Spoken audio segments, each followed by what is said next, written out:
Music. सब छौरा के मूड बिगड़ली ना के ना दुनिया पर के ना के ना दुनिया पर ना के ना दुनिया पर सब छौरा के मूड बिगड़ली सुता के ले तो खटिया पर सब छौरा के मूड बिगड़ली सुता के ले तो खटिया पर सब छौरा के मूड बिगड़ली सुता के ले तो खटिया पर।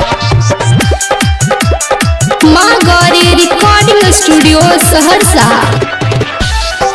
बोला ना गे छौरी तोहर की छो अब बेटा के हती छौ तोहर बेटा सुन तोहर की छौ बेटा के सब छौरा के मूड बिगड़ली सुता के ले तो खटिया पर सब छौरा के मूड बिगड़ली सुता के ले तो खटिया पर सब छौरा के मूड बिगड़ली सुता के ले तो खटिया। माँ गौरी रिकॉर्डिंग स्टूडियो सहरसा।